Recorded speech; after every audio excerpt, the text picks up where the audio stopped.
Okay, we're up for our next lecture in Unit 3. This one's on Congress. So we're moving into the institutions of the United States government. So Congress, and then we'll talk about the presidency, and then we'll talk about the judiciary. So institutions or the three branches of government. We touched on this lightly when we talked about the Constitution and maybe a tiny bit under federalism. Congress is what I study. I'll try not to go into too much detail in some of these sections, but it's hard for me not to because I've sort of spent over a decade studying these things. But I'm just gonna hop right in here. Okay, so just sort of a broad overview of Congress. So what does Congress do? In theory, it occupies a center stage in national policy making. This is not the same as national politics. But policy making. So legislation starts in either the House or the Senate. The president might have ideas for legislation, but the nuts and bolts of putting policy together is something that happens in the legislative branch. Electoral politics clearly influences almost everything members of Congress do collectively and individually. So what I mean by this is members are concerned about getting reelected. So we're coming up, well, actually, I forget the timing on this. As I'm talking, we're coming up on an election, and members are very concerned about getting reelected in November. And that influences what they do. And so when I say individually is easy to describe, when a member of Congress maybe casts a vote or proposes a bill, they're thinking, will this action help me get reelected or hurt me? My chances of getting reelected. So that's individual behavior. Collective is a little different. Collectively, the parties, and when we think of the parties in the legislature, we tend to think of the leaders like Nancy Pelosi or Mitch McConnell. They're mostly concerned about either maintaining their majority in the particular chamber or getting the majority back in the particular chamber. So this is a collective thing because the party collectively is in the majority or the minority.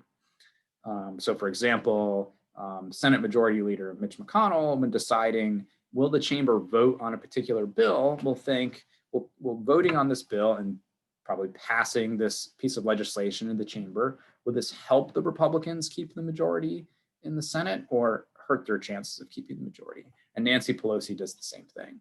So what happens is you might have a bill that is arguably good for the country. So as an example, a stimulus bill during the coronavirus is probably good for the country.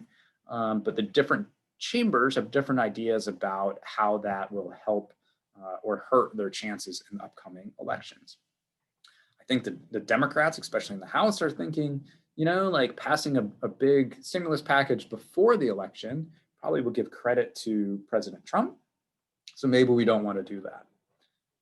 Now, on the other hand, maybe the Senate Republicans are thinking, you know, we pass a big stimulus bill, this will increase the deficit and this will make us look bad. So anyways, that's sort of collective and individual. Basically, individual is individual members' chance of reelection. Collectively is mostly about maintaining the majority or getting the majority. Talk to the majority a bunch. The majority party, through the party leaders, direct and dominate the action in the House and Senate. And the big picture about how they do this is the party leader, so Nancy Pelosi, the Speaker of the House, and Mitch McConnell, the majority leader in the Senate, for the most part, they decide what bills get action, what bills get voted on. And that is a key way how you control the chamber. You know, you can talk about what you want, you can have ideas, you can introduce bills, but unless a bill gets a vote, it doesn't matter.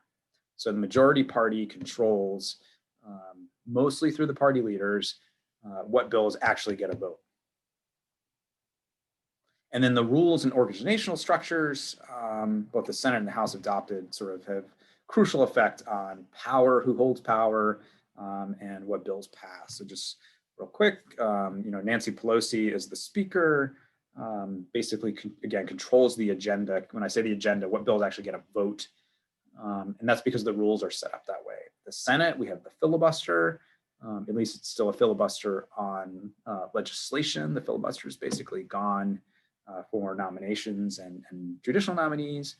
but that affects things as well. So in the Senate, you might need 60 votes to overcome the filibuster. I think if the Democrats gain control of the Senate, keep the House and the presidency, there's a good chance the filibuster will go away. But the filibuster is not in the Constitution. It's just a rule, something the Senate itself decided they wanted to do. And then the last thing, it's always easier to stop things from happening in Congress than it is to make things happen. Think back to the median voter lecture we just had, because you need to pass the House, the Senate, and the president has to sign the legislation. So there's lots of what we would call veto points to stop a piece of legislation from moving forward. So real quick, some qualification differences. In the House, you only have to be 25. In the Senate, you have to be 30. Most members are much older. The average age in the House and the Senate is well over the average age in the country.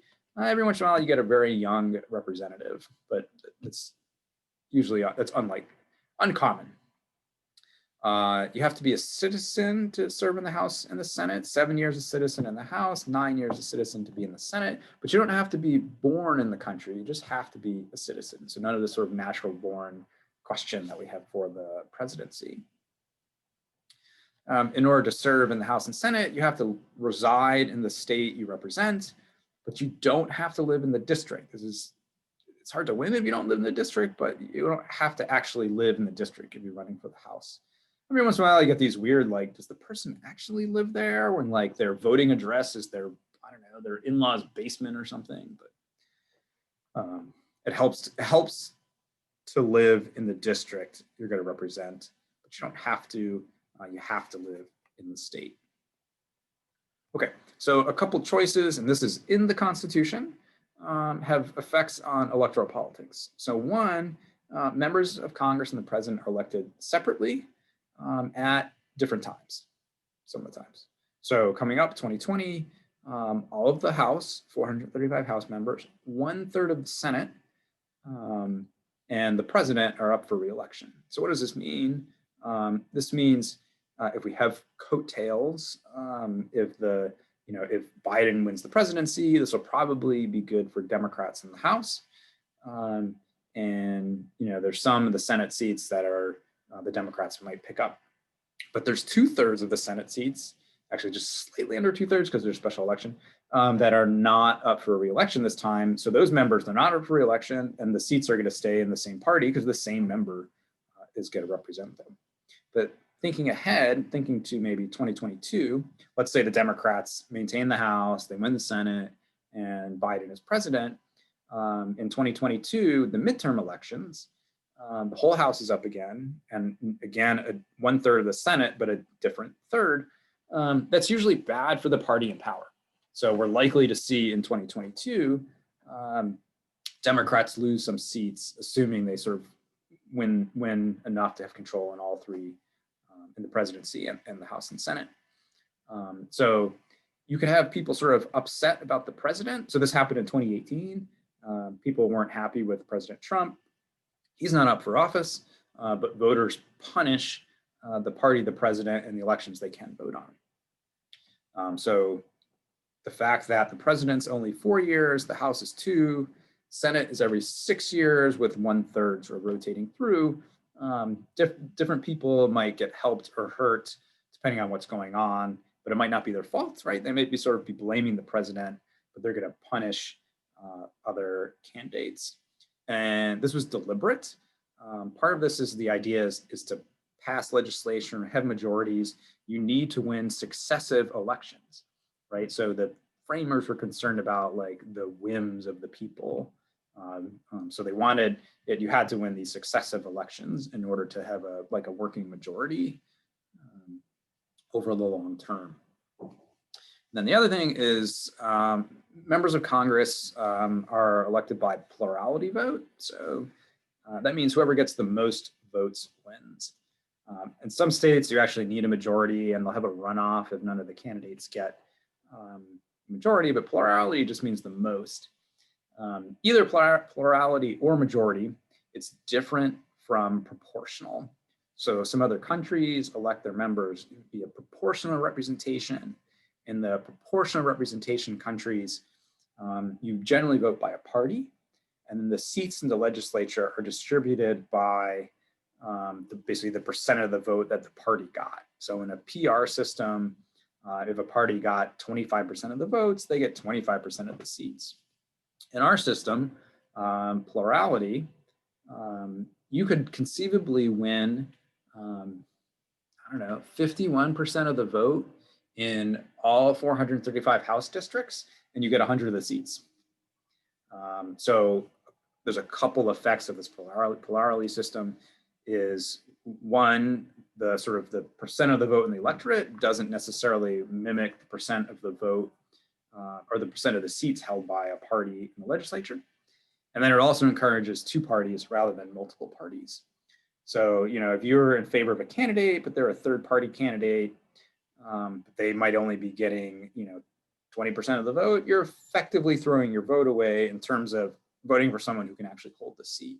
So we'll talk about this more in the parties chapter that I think isn't actually even 4, but our plurality system encourages two parties instead of multiple parties that you might get in a PR system. So yeah, congressional elections are every 2 years, all 435 House seats. We currently have 232 Democrats in the House, 197 Republicans, 1 Libertarian. It's Justin Amash from Illinois. If you're on Twitter, I recommend following him. I think he's like very interesting. He's very good at explaining how he votes. And he engages fairly well. A Republican, and then he decided he couldn't be anymore, became a Libertarian, and then he's going to lose. So this is his last term. And then we have 5 vacancies. So either I think there might have been 1 death, a couple people joined the Trump administration, and then I don't know, maybe someone ran for another office.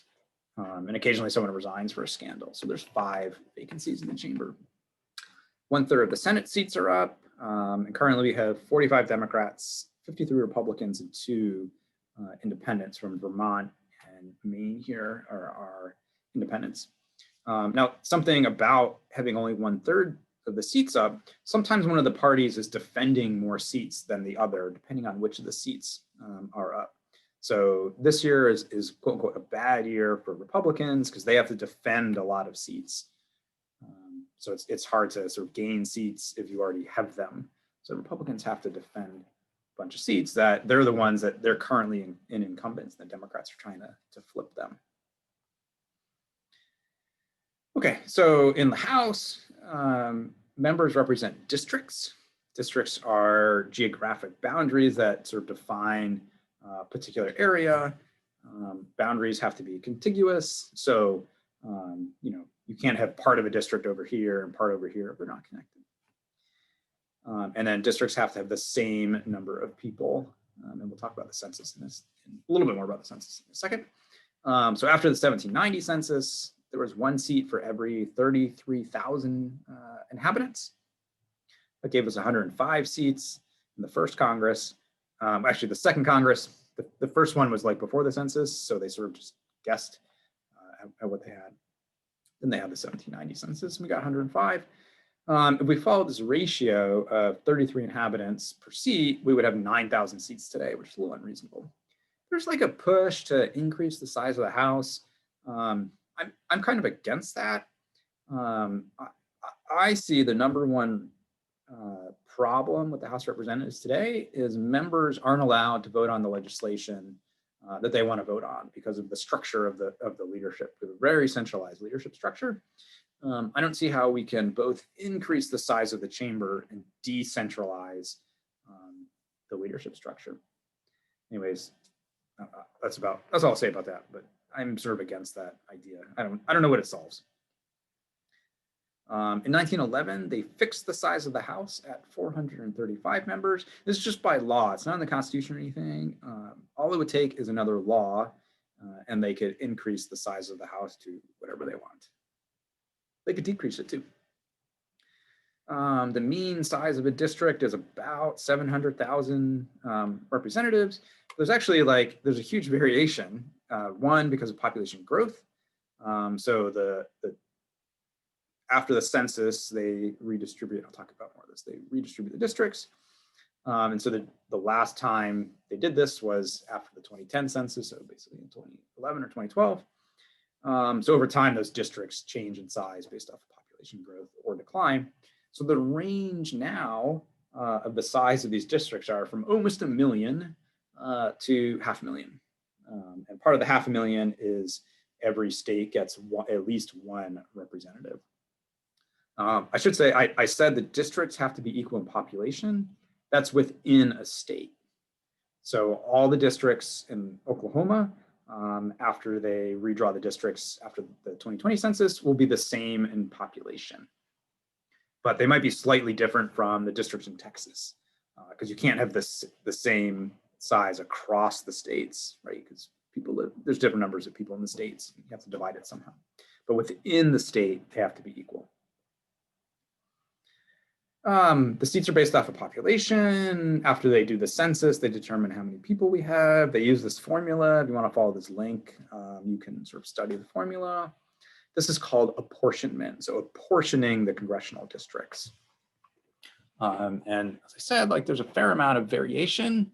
Rhode Island currently, and so in 2020 or 2020 estimate, has 1.059 million people, and they actually have 2 members of the House of Representatives.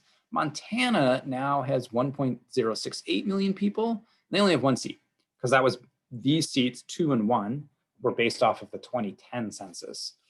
And these numbers, 1.59 and 1.068 million, are based off of a sort of an estimated population. So, Rhode Island actually has fewer people in Montana, but has more representation. But that'll change after the 2020 census. I think most of Montana is people leaving California, because it's so expensive to live in California. People are leaving and they're moving to places like Montana and Wyoming and whatnot. And then people are leaving Rhode Island because the taxes are high.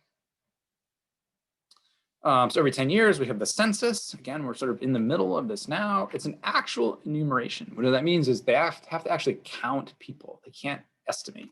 I mentioned these numbers, 1.59, 1.059, 1.068 are estimates. So they do estimates. But the actual census that they use to determine the number of congressional districts, that's based on an actual count. So maybe you filled out the form, or actually, if you lived in the dorms, the university fills out the form automatically. If you're off campus, one should have been mailed to you. So you fill it out and they just count everyone up. Turns out it'd actually be more accurate to make an estimate than an actual enumeration. And this is because of things like undercounts, which is missing people, and overcounts, which is counting people twice.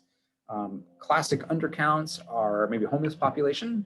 So trying to count homeless population might be hard because there's no place to send the form to. Now, I should say they send out census takers who might be familiar with the homeless population to count.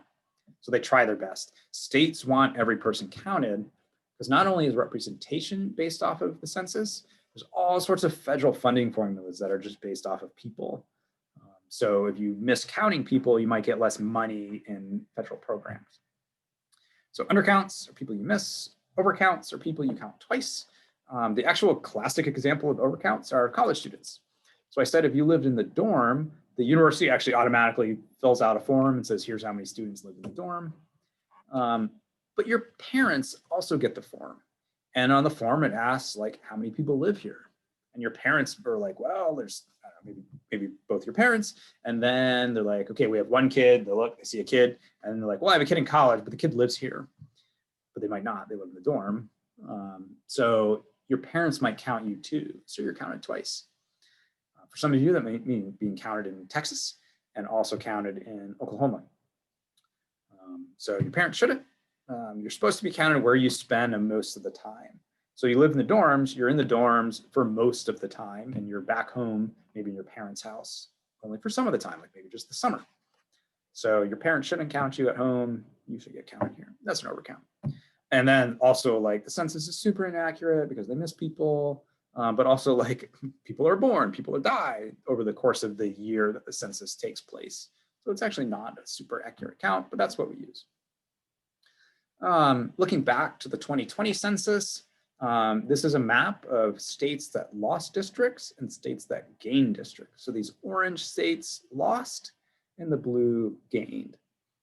So where are your losses? They're kind of here in the Northeast and through the Rust Belt here. Then Louisiana, this is probably a result of Hurricane Katrina, probably, and people left into Texas.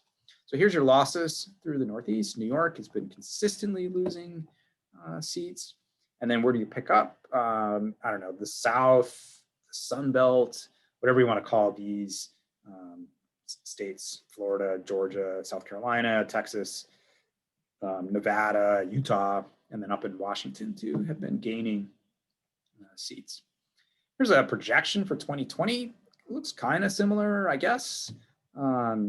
Northeast still losing, so New York, Pennsylvania, Ohio, West Virginia, Michigan, Illinois are losing. And then gains are through the South, although a little bit more concentrated in slightly different states. So Florida gaining, Texas gaining, but now we have Colorado and Montana and Oregon are gaining. And so some of these like Western gains are people leaving California. California may actually lose a seat and move into some of these other states. And then some of it is through immigration. And then some of it is through births. So we actually probably have fewer births here in the Northeast and more in the South. So we'll see if this holds up. This is just a projection. We'll find out, I guess. Okay, so I said before, the districts within a state have to be the same size in terms of population. This was not always the case. This is a result of a 1964 sort of series of court rulings that said congressional districts and state legislative districts have to be equal. There's a little more wiggle room on state districts. What was happening is we were seeing unequal representation. So what we had rural districts with small populations and urban districts with large populations. So the classic example of this is the state of Georgia. So you might have the city of Atlanta, which was really big, would get one member of Congress. But then you might have some rural part of Georgia that had a small population that also had one representative. And so the net result is the people in the rural parts with small populations were overrepresented in the Congress. And then the urban districts with large populations were underrepresented. Why did they let this happen? Mostly because of racism, right? So these urban districts were less white. And so the people who draw the districts were like, well, let's give more representation to the rural white population and less representation to the urban non-white population. So these court cases in 64, Reynolds v. Sims, this is the state legislative boundaries, and then Westbury v. Sanders, the House, US House boundaries. So they have to be equal in terms of population, and we get the term one person, one vote. I don't know about you, when I think of one person, one vote, I think this is fundamental to sort of democracy in the US. It is relatively recent. So 1964 is, I don't know, before I was born, but still like relatively recent. It's not like, Abraham Lincoln, or not Abraham Lincoln, I don't know, Thomas Jefferson came up with one person, one vote. That came from the 60s. So these cases got us equality of representation in terms of districts. If districts vary, especially for the House of Representatives, by even a handful of people, you could sue and you could probably win and say these districts aren't fair and they would have to redraw the districts. You get a little bit more leeway in state legislative districts, but very little leeway in congressional districts or House representative districts. Obviously the Senate is a totally different beast.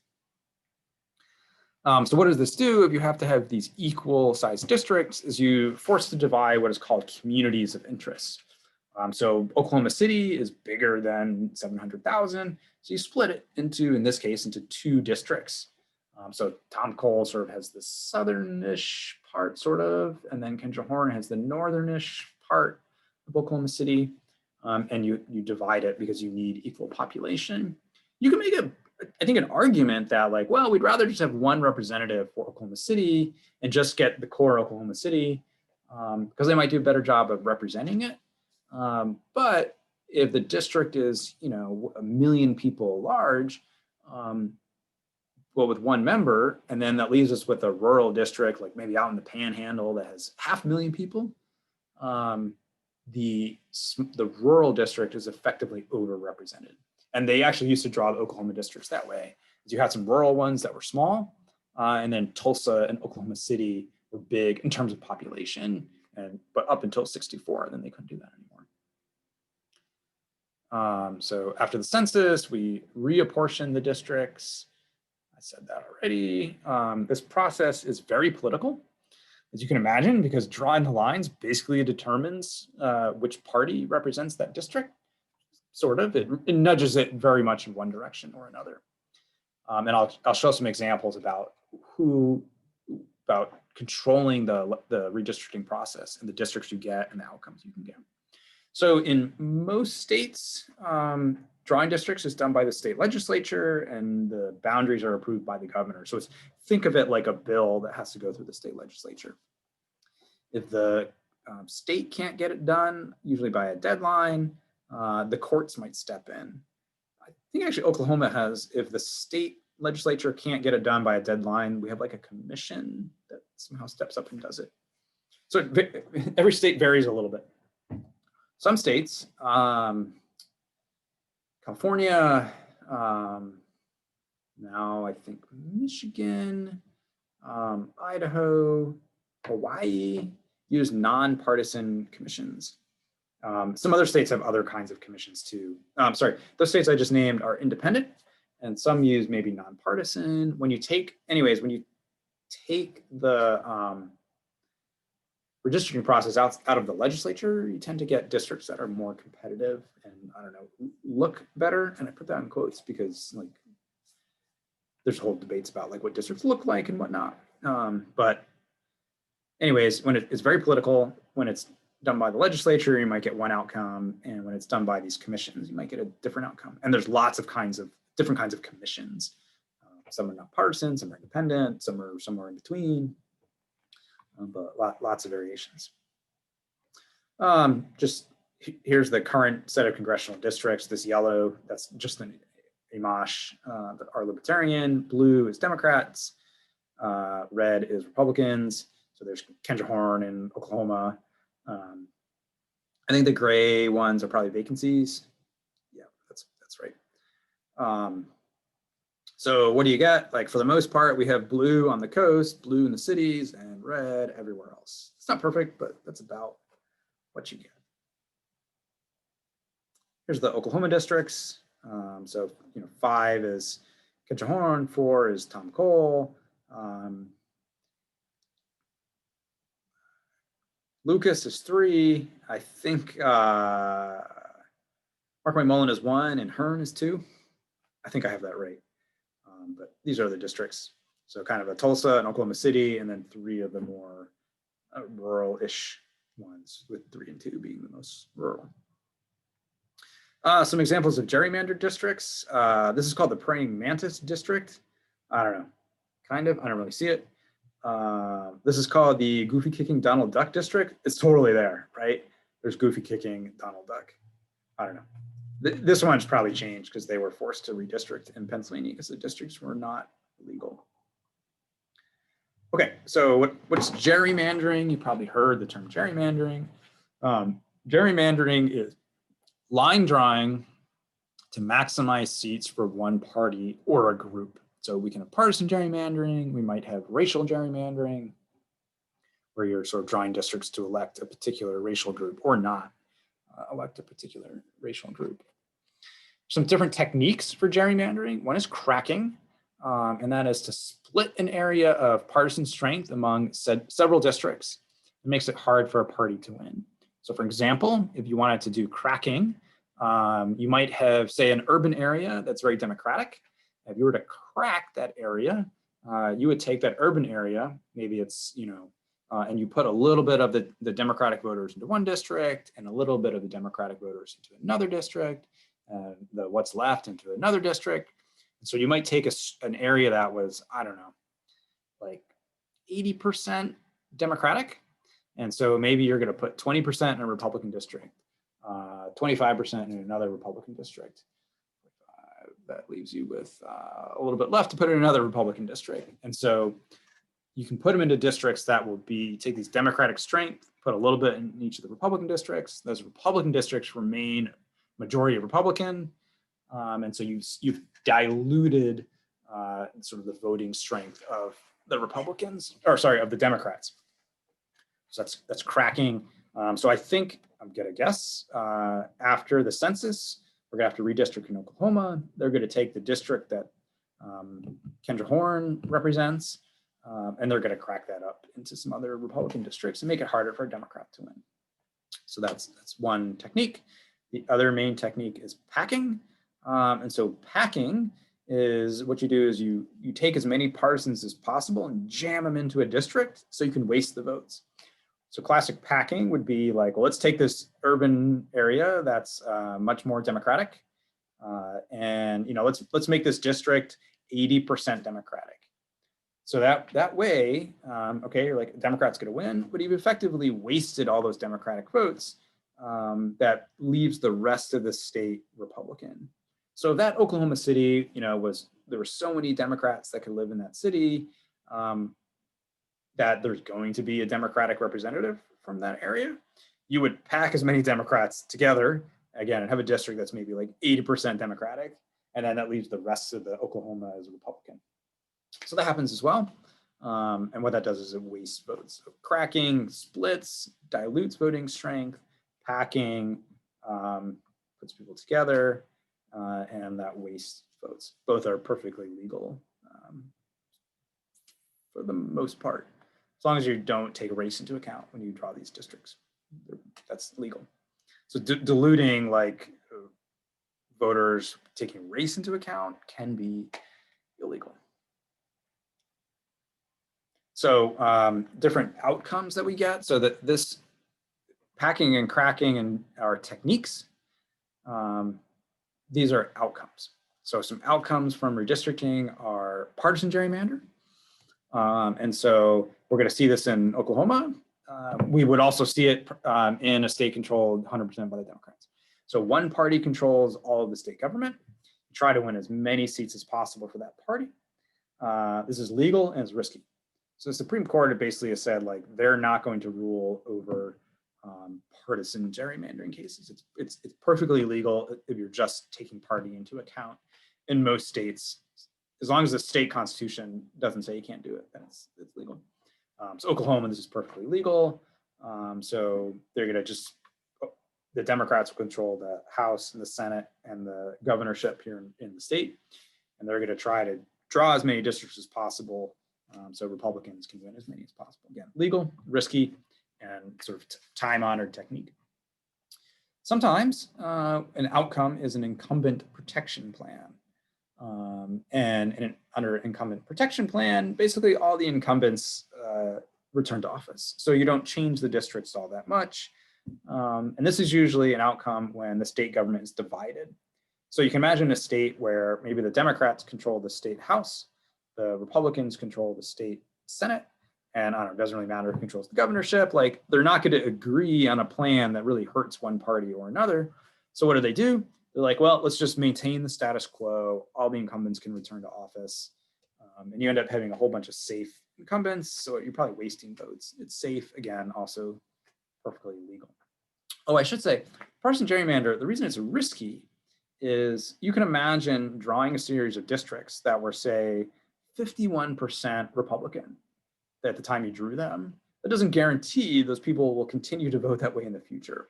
So if you had a big partisan wave that goes against you, you might end up losing a bunch of seats because they were very narrow. They were drawn as a very narrow majority to maximize the number of seats that you want to win. So that's what makes the partisan gerrymander risky. Okay, so we're going to walk through some examples of gerrymandering. And so this is why it's so important to control the process. So here we have a state. It's a nice square Midwestern state. Each letter is a voter. And there's 1, 2, 3, 4, 5, 1, 2, 3, 4, 5. There's 25 voters here, but 15 of them are Republicans and 10 of them are Democrats. So there's overwhelming, well, not maybe overwhelming, there's a Republican majority in the state. So we're going to draw some districts. Remember the rules. The districts have to be equal in size. So each district has to have 5 letters or voters. And then they have to be contiguous. So you can't take like 3 Republicans over here on the top left and then 2 Democrats in the bottom right, because it's not contiguous. Okay, so before redistricting, let's say the Republicans were in charge and they had a 3-2 advantage in the congressional delegation. So maybe states, the districts look like this. So we have the top 3 districts are Republican, the bottom 2 are Democratic districts. So that's what the status quo looks like. Now somehow the Democrats won some elections, they control the state legislature and the governorship, and they want to gain an advantage. So remember before, they were down 3-2. We have the state that clearly has a Republican advantage to it, right? 15 Republicans, 10 Democrats. Is there a way to draw the districts so the Democrats actually get a majority of the seats? So hit pause, take your finger on the screen and draw some districts. See if you can do it. So pretend you hit pause. Look, now we're back. And so we'll draw some districts and we'll use the techniques, packing and cracking, that we learned about. So Democrats are drawing some districts. What are they going to do? They're going to pack the Republicans into one district, pack these Republicans into another district. So that's 2 Republican districts. Now they're thinking, can we draw 3 Democratic districts? Answer, yes. So there's 1 Democratic district, right? 5 letters in it, but 3 are Ds. And there's another one, 5 letters, 3 Ds, and another one, 4 Ds and 1 Republican. So this is a state that the voter registration or whatever is, 3-2 Republican, but the Democrats can draw seats such that they actually get more of the congressional districts. So this is one reason why controlling that process is so important. And you could argue this sort of goes against like the will of the people or something like that. So some people say this is unfair, maybe, but it's legal. So fairness doesn't really come into play here. So they get their 3-2. Okay, so let's start again. Republicans have 3-2. So this is the original status quo. Now they control the legislature again, and they want a bigger lead. So they had 3-2 before. Can they get 5? Right? Answer, yes. Okay, so we'll pause again and draw some districts so the Republicans get them all. We'll pretend you just did that. And here we go. All right, so it's pretty easy. How do you get 5? Just draw these lines. So we have 5 districts that are 3-2 Republican. So before they had 3, now they have 5. Same state. This is a little risky, right? What happens if some of these R's flip? Maybe new people move to the district. Maybe, I don't know, someone changes their mind because they don't like the president. And they vote a different way. So it's a little risky because the majority advantage is small, but there it is.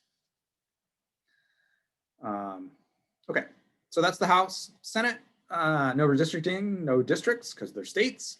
They don't change, but they're like vastly different in terms of population, right? California has almost 40 million people, 12% of the population of the country, but they have 2 senators. Wyoming, just over 500,000 people, 1 House seat, 2 senators.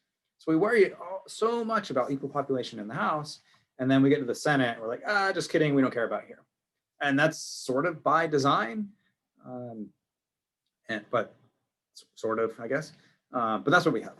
So why do we care about this? We care about this because of the way majority coalitions are formed. So basically in the US, small states are over-advantaged in terms of policy. So, imagine you're trying to make a coalition. So what do you need in the Senate? You need 51 votes, maybe 60, depending on what you're doing. And say I'm California and, we're dividing up some amount of like transportation money or something. And I'm trying to get a coalition. So what that means is I want to get people to vote for a bill in California. And I'm like, okay, we have some amount of money to divide up for transportation, and I need to get some votes. You can effectively think about like you're buying votes, right? You're not really giving money to the senators, but the states are getting it. So if you're, this senator from Wyoming, you're gonna be like kind of cheap to buy. You don't need a lot of money in order to like pay for transportation in your state compared to, a state like Texas, right? So say Wyoming, you're like, okay, you get $1 billion for transportation, and Wyoming's like, oh, that's kind of a lot of money. I'm on board, right? I'll vote with you, California. But if California said Texas, you get $1 billion for transportation. Texas is like, that pays for like 2 miles of roads in, Houston or something. Like, we're out, we're against. So what happens is smaller states basically get more money than they should because of the Senate. And there's probably some other policy things that work out, but the money thing is a good example. And the way to think about that is like these smaller states are like basically easier to buy off. And it's not illegal, right? It's not corruption, right? Because these are laws that everyone votes on. And again, the senator is not pocketing the money. It's money that goes to the states. But because of the Senate, smaller states are advantaged in the policymaking world. Here's the current Senate. So blue are 2 Democratic senators, red 2 Republican senators, purple is a mix. And then there's our independents in Maine and Vermont. So I don't know. Looks about how you'd expect it to look. The coasts are blue, Northeast blue, red through the middle. We got our, sort of unusual mixed delegation from Mississippi because of that special election we had when the Republicans ran the guy who chased after young women. Anyways, there's the current Senate. These are the races that are up for office. So I think if I'm looking at it right, so this is the election, what seats are up for election. There's more Republican seats up for election, quote unquote Republican seats. They don't own them, but ones they're incumbents in. And it's almost all these states, just one of the senators is up for election. Georgia's having a special election, so there's actually 2. But for the most part, it's just 1. And so the Republicans are having to defend more of these seats. So that gives an opportunity for Democrats to pick up. There's only so many Democrats that can lose here. Like I'm guessing the Democrats will lose Mississippi, but they'll probably hold everything else. So that's why it's going to be a little easier for the Democrats to take the Senate now. If we were to look ahead at 2022, you probably see more blue states up for re-election. Okay, so parties, national politics and parties are an important part of elections. If you've watched any of these Kendra Horn or Stephanie Bice ads, they're trying to tie Kendra Horn to Nancy Pelosi and the socialist Democrats. Kendra Horn is not a socialist. There's some kind of socialist in the Democratic Party. Kendra Horn is not. But national politics play a big part of congressional elections, right? So the Democrats are running on sort of against Trump and pro-healthcare. The Republicans, I'll be honest, I think at this point, it looks good for the Democrats. The Republicans might be running away from Trump a little bit, maybe focusing on judges. It's not to say local politics don't matter, but national politics do come into play a lot, and a lot of that is focused on the president. But also focused on things like the economy, right? That's a national thing. The coronavirus is a national thing. If we're at war, that's a national thing. Local things matter too. Yeah, so that's before the congressional candidates do better when their party's presidential candidate wins, and we call this coattail effects. These used to be much bigger, where maybe the Democrats under like Lyndon Johnson sweep into office. Johnson's popular when he wins, and the Democrats pick up a lot of seats in the legislature. Coattail effects, we see them less now. Again, it looks like Biden's going to win. You don't really know what's going to happen. That's going to help Democrats a little bit, but we're not going to see, like, I don't think, lots of Democrats being swept in because Biden's so popular. Because I don't think he's super popular. But we call that a coattail effect. So we get swept in with your party. But on the flip side, in the midterm election, so the president's not up for re-election, just the House and 1/3 of the Senate, the president's party almost always loses congressional seats because people are not happy with the president for some reason. And the sort of two things that matter here. There's more than two. The two most important are the economy and the popularity of the president. So a good economy and a popular president, the president's party in the House and Senate might do okay, might maybe lose a couple seats, but if the economy's bad or the president's really unpopular, they're gonna lose a bunch of seats. So, Trump wasn't popular in 2018, the Democrats were able to pick up a number of seats. So what do members care about in their actions when they're in the chamber? Because they want to get reelected, they're usually thinking short term rather than long term. They're thinking, what are projects that are narrowly targeted that are going to help my district rather than maybe big picture things that'll help the country.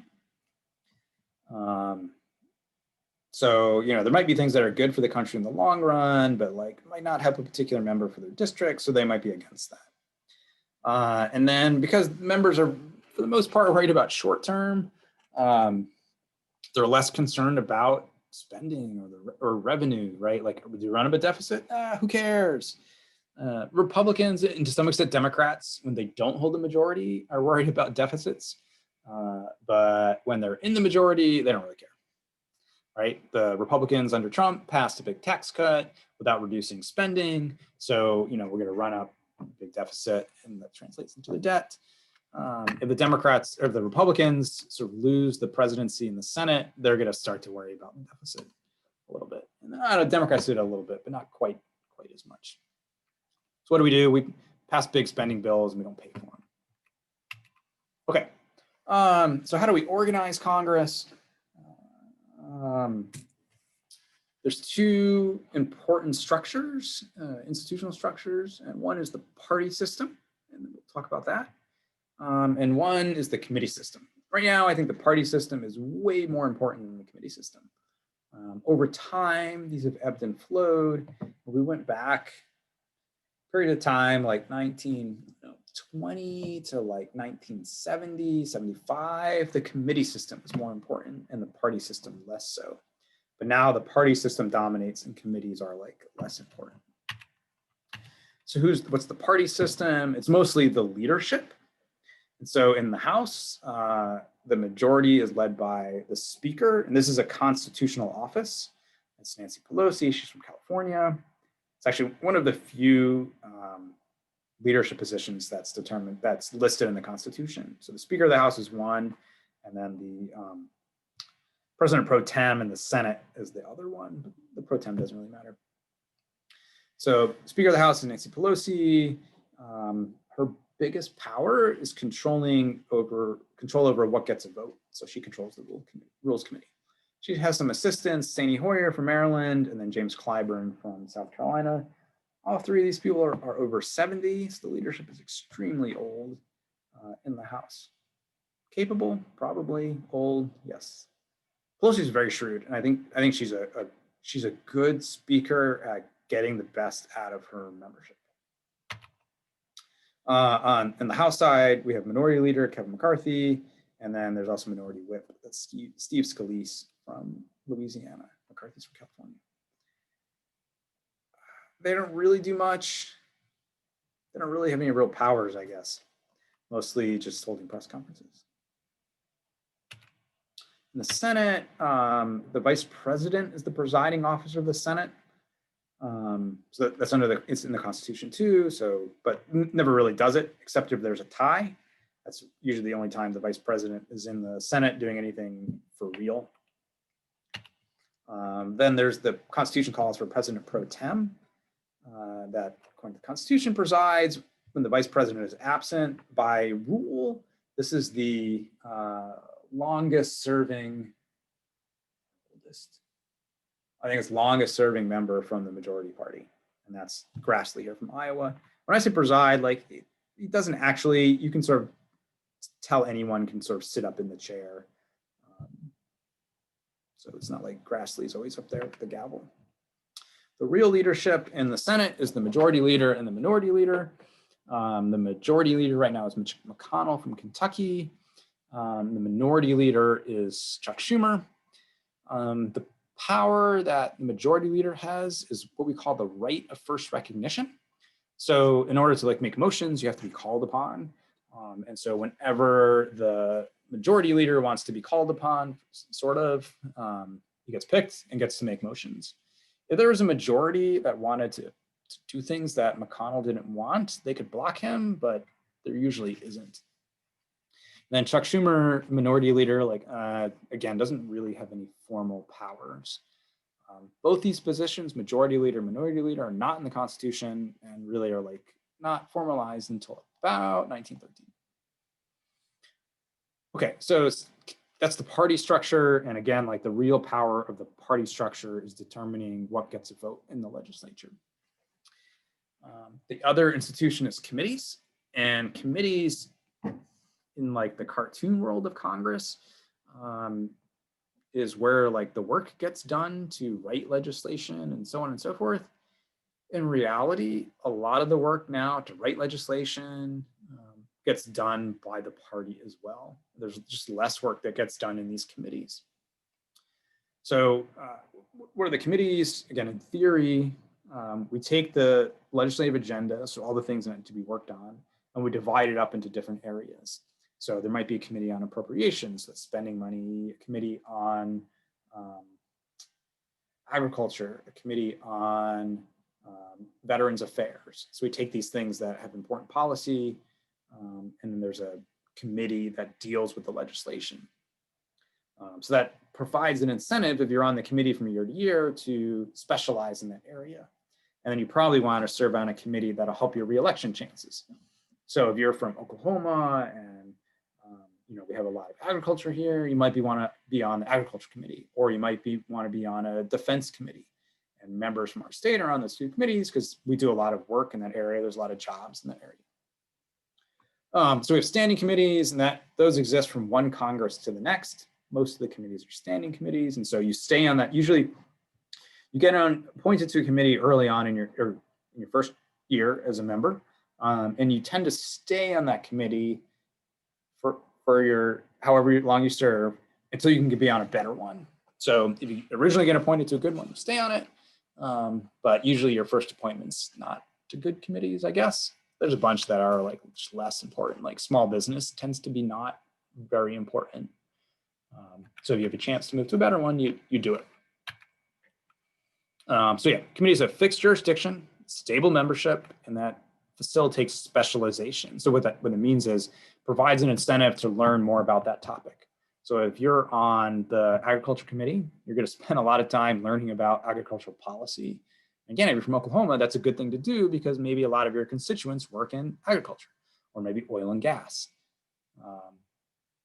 So, you want to get on a committee that's going to help your constituents, and you want to learn a lot about that topic. Committees have staff who can also help. So, it's not the members doing all this work.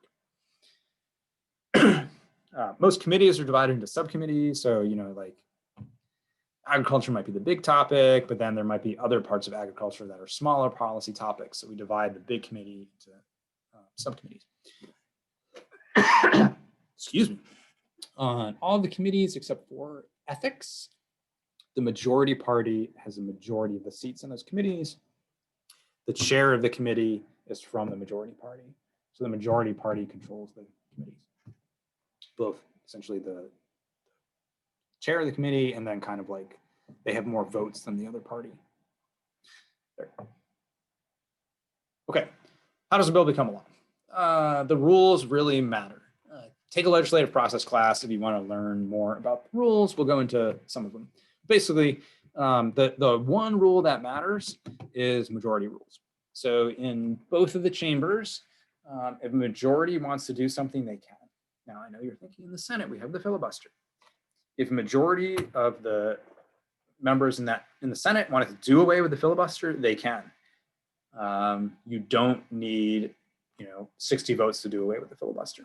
And you sort of change it via precedent. I'm not going to get into it, but in both chambers, if a majority want to do something, they can get it done. It's not to say the minority members don't have rights, but if majority can win the votes they need to win, they can do what they want, including changing the rules. So, people are like, oh, you're changing the rules in midstream or whatever. Like, the rules allow them to do that. I have a longer rant, but I won't do it. Opponents have lots of opportunities to sidetrack or kill legislation because you have to win a series of votes in order for a bill to become law. So even in one chamber, it's not just one vote. You have to win a whole bunch. And we'll get into it.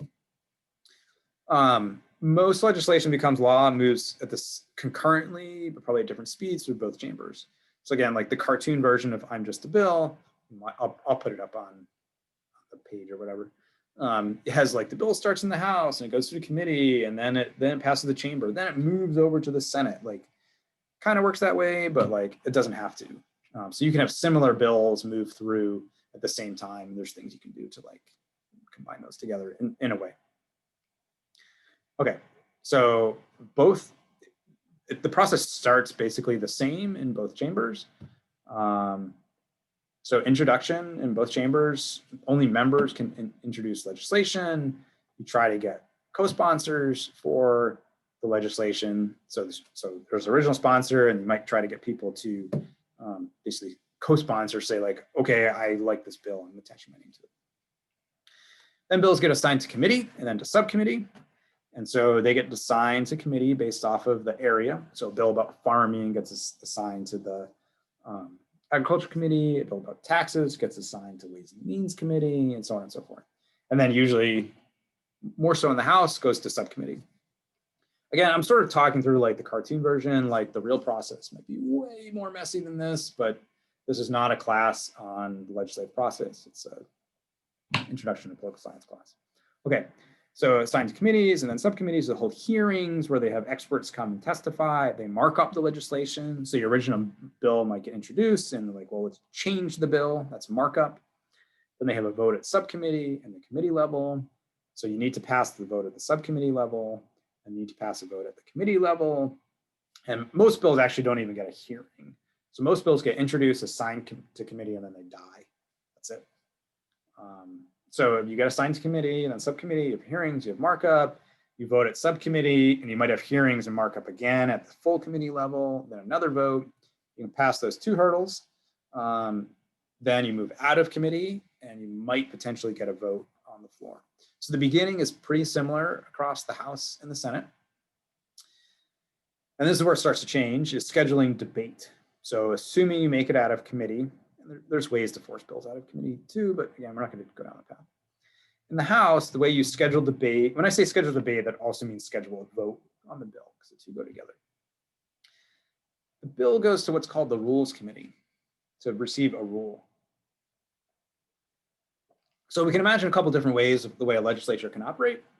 And if you were to think about this in the simplest way, you would say, okay, once a bill gets out of committee, it gets a vote on the floor and it just goes in order, right? Like, well, this bill came out of committee first, so this one gets a vote. This bill came out of committee second, so this one gets a vote second. This is a terrible way to do things because what if the second bill that comes out of committee is really important and timely and the first one is not? So we have the Rules Committee and that says, okay, here's a whole series of bills that are out of committee. When are we going to vote on a particular bill? How long will we debate it? Are amendments allowed, right? So can you change the bill on the floor? And those sorts of things. So let's say a bill comes out of the Agriculture Committee, it goes to the Rules Committee. The Rules Committee, if they want, will say, okay, this bill came out of committee. Next Tuesday, we're going to vote on this bill from the Agriculture Committee. We're going to debate it for an hour. And we're going to allow 2 amendments. The Republicans can offer an amendment and the Democrats can offer an amendment. And then we'll vote on the bill. So we'll have our debate, we'll have our amendments, and then we vote on the bill. That'll be a special rule, right? Those things. When is it going to get a vote? How long is the debate? And are there amendments allowed? That rule itself actually has to be voted on. So the chamber has to decide, we agree to this particular set of rules for this particular bill. If you're voting on a rule, it almost always has a majority line vote. And the majority party almost always passes the rules. So if you don't pass the rule, that's bad. I'll just leave it at that. If the Rules Committee, and the Speaker controls the Rules Committee, so the Speaker appoints the members to the Rules Committee. And if you want to stay on the Rules Committee, you vote how the Speaker wants you to vote. So this is the real power of the Speaker, is controlling this Rules Committee. If the Rules Committee, like let's say a bill gets out of a regular committee, Again, our agricultural bill comes out of the ag committee. The speaker's like, I don't like that bill. That's it, it won't get a vote. She'll tell the rules committee, don't give it a rule. It doesn't get a rule, it won't get a vote. So special rule in the House says, when is a bill going to get a vote? If and when a bill will get a vote, how long it's debated, and which amendments are allowed, if any are allowed. Rules committee can even do things like, okay, again, our bill comes out of the agricultural committee. The speaker's like, that bill is okay, but I like a version of it different. They can say, we're going to allow, we're actually going to, before it even comes to the floor, we're going to take the bill that came out of committee and we're going to substitute it with this other bill, and we'll vote on that. Again, I'm like waving my hands. There's kind of things that happen in between there, but the speaker can basically substitute a different bill in there on the same topic. Still has to get a majority vote, but again, she's deciding what gets a vote and what doesn't get a vote. So here's a rules committee. Senate is a little different. The Senate doesn't use a rules committee to schedule debate. They can schedule debate in two ways. One is through a unanimous consent agreement where every member in the chamber, so unanimous, all 100, agree on how long we're going to debate something, which amendments are allowed, and some other things. So if one person objects, this unanimous consent agreement, or UCA, isn't going to work. Our current Senate rarely uses UCAs on any legislation that's even vaguely important. Excuse me. You want to do something like name a post office, you can do it through a UCA. Most legislation now has to get a 3/5 majority, so 60 votes, to do what's called invoking cloture. So basically the majority leader says, I'm going to offer a motion to proceed on this particular bill, and then you need 60 votes to invoke cloture on the motion to proceed. And so legislation needs 60 votes to get to that final vote. So you invoke cloture, and then you might vote on some amendments, and then you vote on the bill. So you could actually have 60 votes for cloture and only majority to pass the bill, and that's fine. Occasionally members flip on the cloture vote versus the final passage vote.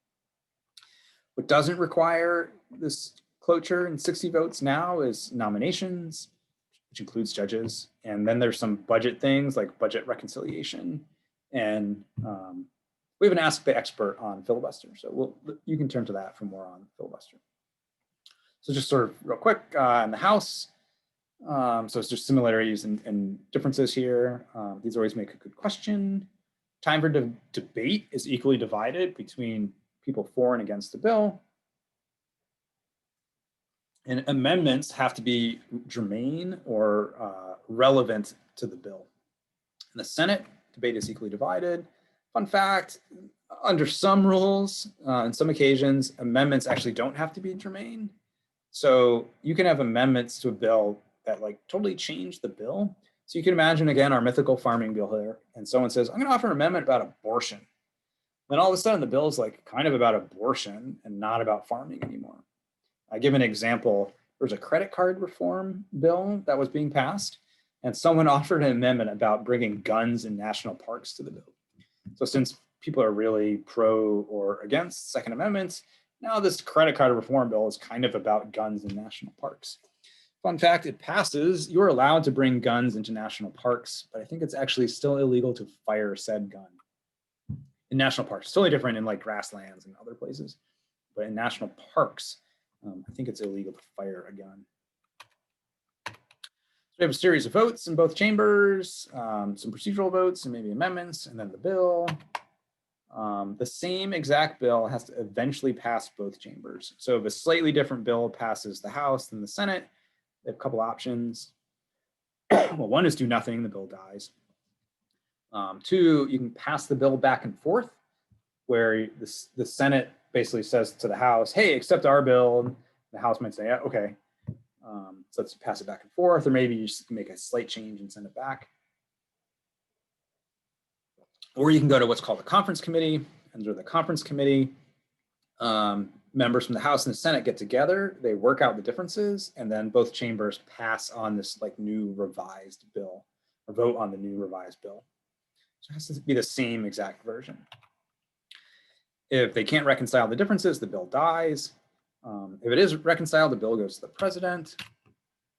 The president has some choices: sign the bill into law. Trump likes to sign the bill with his big Sharpie.